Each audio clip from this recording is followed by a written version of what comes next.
pozivamo gospodina Gorana Cara, CEO Combisa. Tema je Safe Not Sorry. Opako zvuči. That sounds a little rude, our friend, but it's not rude at all. Safe Not Sorry. Budemo mi kaki trebamo biti. 20 minutes for you. If you've done earlier, it will be perfect. Thank you so much. Goran, welcome. But we're not sorry. No, you're not sorry. Good morning, everybody. So,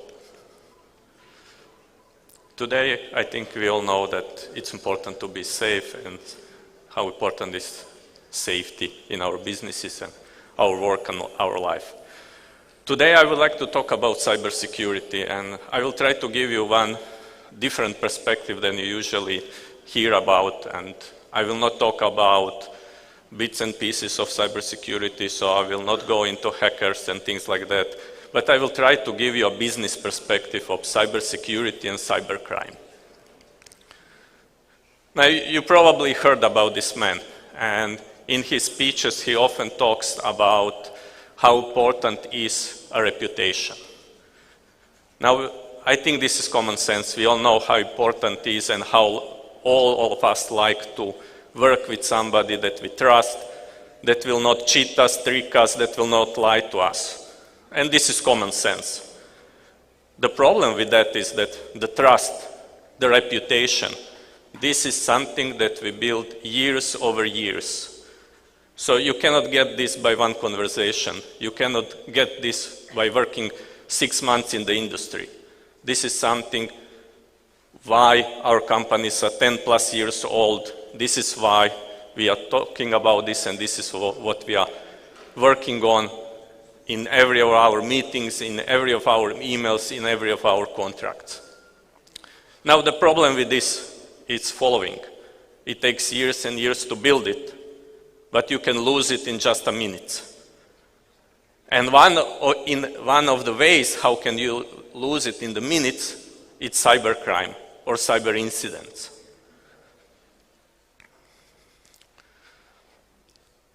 Today, I think all of our businesses are online, at least to some extent. Maybe some parts are even online and you are not aware that they are online. But what's happening today, on top of that, it's Industry 4.0. It's all of those different devices that are we using right now. So when we started using ICT technology in our business, we started in back office. It was basically used as smart typewriter or smart calculator. Then we added maybe a few business applications, collaboration tools, but was still in back office. Then at some point, we learned that we can do it online, that we can do it through mobile devices and pretty much from anywhere in the world. Then after that, basically what we learned that this same technology can help our production processes. It can help supply chain systems. It can help also in production. So what we got today is that we have this ICT everywhere. It's connected. And the problem is when we are connected, it means that we can be basically attacked over the internet. Now, you might not think this is such a big problem, but you know, today, production system is connected. Our back office is connected. Our cars are connected. And by just being connected, you can be attacked. Now, you might say, okay, this is still not a big problem. But the challenge in all of that is that technology has two faces. So there is a face of good, there is a face of progress and innovation, but there is also a dark side of technology. Like in Star Wars, there is a dark side on everything. And the dark side of this is cybercrime. Now, what happened is one thing is to have technology ability, but the other thing is when this becomes an industry, a standalone, attractive industry. There are two major factors why this is an industry. I will try to explain you why I think it's an industry and why it's so attractive. Now, the first thing is what I already mentioned. So, ICT today is in production systems, in supply chain, in back office, in our cars, in our homes. So, before that, we basically had, a closed IT system. We had something that we could call our house. And we all know we lock our house and we are fine. Now, we have a lot of systems, a lot of devices. So this field of attack become much greater. Basically, what happened to us is what we call digitization. It happened to us what we call Industry 4.0. And now we have all these devices, all these mobile stuff, all these internet-connected application systems that we are using in our business. So the possibility for attack is enormous. Now, up to that moment, we needed to lock our house, meaning you lock the doors, you close the windows, you might invest in better door lock. But now, with all these devices, with all these new systems, we are not locking our house anymore. Our IT system became a football stadium with 50,000 people.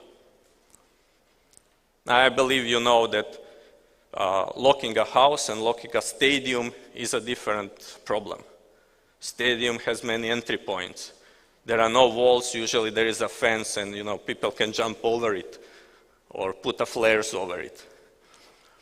So this is a much bigger problem. And now we have to assure that all those 50,000 people or 50,000 devices in our network are acting responsibly and trustworthy. But that, as such, is just one thing. So the field for the attack is here and it's great. The second biggest issue why cybercrime became an industry is because of emergence of business model. Now, as with all industries, industry grows when there is a good business model. To give you an example, with Google. Google was a search engine. But at the beginning, it didn't have a business model. It was a small company, very interesting product. You could search everything on the internet, but it wasn't making money until they found a business model. And the business model for them is to connect consumer search with advertising. And today, by this business model, they reach $250 billion of annual revenues. Now, same goes with cybercrime and why it is an industry. When it started, it was pretty much technological ability. It was a small thing that was interested to some governments, maybe few smart, lonely kids that played with it, but that was basically it. And there were also some very entertainable Hollywood movies about it, if you remember a few films like Hacker, and I don't know what they were called. But that, as technology is not standing, there was another technology advancement, and in 2008, we got a technology called blockchain. Blockchain enabled Bitcoins and all other cryptocurrencies. And by that, we got a payment system that's completely anonymous, untraceable, and pretty much secure for everybody that wants to use it. There is no regulatory control over it. So basically, with Bitcoins, cybercrime industry got its business model. So it got a payment system, anonymous payment system, but it also got a business model. Now you might not believe it's an industry and that this is something very attractive like I am saying to you. But let me show you what the industry means. So I believe when we talk about industry, we all like pretty much the same things. Big industry, double-digit growth, very safe to operate in, so no risks. And more recently, we all like to have a global impact of some sort, right? Unfortunately, cybercrime is just like that. So, as we are business people, we like to talk about numbers. Let me give you concrete numbers why I think this is like that. The cybercrime industry has a very large global impact. Each year, there is 6,000 billion of US dollars of damages caused by cybercrime industry. Now, this is a big number. I don't know about you, but you know, when you get over, I don't know, couple of 100 millions, it becomes very, very tough to understand what means 6,000 billions. So just to give you an idea, this is the same order of magnitude as annual damages of global warming. The second thing, dark web. Dark web is a place where all these collaborations, tools, data exchange takes place of cybercrime industry. Dark web is 5,000 times bigger than we know of a regular web on the internet. Now, if this is not enough, let me tell you that cybercrime is growing double-digit each year, roughly 15% year over year. And you might say this is all fine. It's a big industry, nice numbers, but it's not safe, right? You can easily get caught. You know, like all our politicians with bribery cases. So this happens automatically. Well, unfortunately not true. No, the cybercrime part, I'm not taking the politician side. In average, security breaches are not found and not identified for more than 200 days. And even when those breaches are found, the prosecution almost never happens. So there is less than 0.05% chance of criminal prosecution for cybercrime damages and cybercrime incidents. If we talk about products of the industry, basically the most, let's say, popular product is ransomware. I believe you all heard about it. Alone, this product is responsible for $20 billion of annual revenues. And moreover, it's expected that it will grow tenfold over coming years.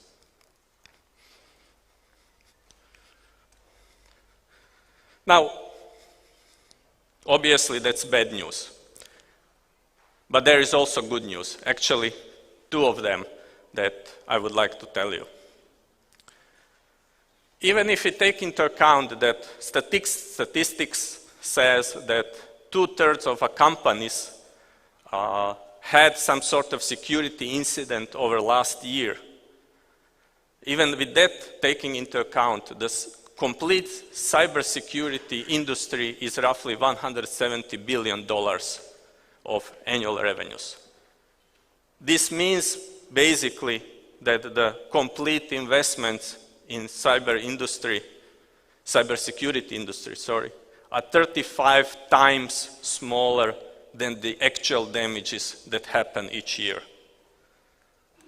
So if you take into account that it's basically 35 times more efficient to basically invest in cybersecurity than in cybercrime, that means if we are looking at our business in a bit longer period, so if we are not talking just about next quarter, if we at least talk about 1, 2, or 3 years ahead, it means it will be much more efficient to invest in cybersecurity than just to wait for something to happen to us in terms of cybercrime incidents.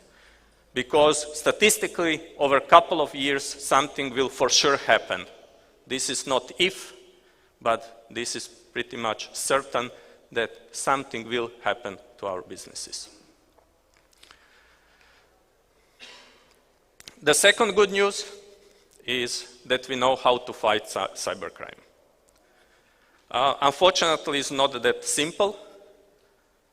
You cannot buy a single box, a single software solution and say, yes, now I'm perfectly safe and this will solve all my troubles. What we have to do is basically, if we go back to the football stadiums, where they say in sports the best defense is good offense, is pretty much what we do in cybersecurity.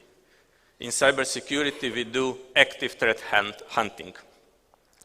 That means that we have very competent people, teams, that will use a certain set of technologies in predefined ways, so per certain processes, that will actively hunt the threats in real time, 24/7, and then when they see a threat, they will act upon it in real time. Now, this might sound complex, but this is exactly what is being done with security operations centers, like for instance is Combis 30-sec security operations center. So SOC is basically hiding that complexity, and it's still not a single box, single product, but there is a way how to systematically approach cybercrime and cybersecurity incidents in your business. Now, coming back to conclusion. We all know that we need to lock our house when leaving for work. The same goes with our IT systems. The challenge is they are much complex with digitization, with Industry 4.0. We are now not protecting just house, but a football stadium. But if we take into account that cybersecurity industry is still 35 times smaller than cybercrime damages, it's much more efficient to invest in cybersecurity solutions, which will give you much more budget to invest in your core business, which will give you a safer business and, let's say, stability in your business and focus on what we really do. So nobody wants to deal with all this other stuff that are not our core business, but cybersecurity is something we cannot just put under the carpet and forget about it. So cybersecurity and digitization today is something that's driving our business forward and that's bringing us to competitive advantages. Going back to the beginning of the story and Warren Buffett, it takes years and years to build your reputation, but it takes just a few minutes of cybercrime incident to ruin it all. So, from our perspective, be smart, stay safe, and bet on cybersecurity. Thank you.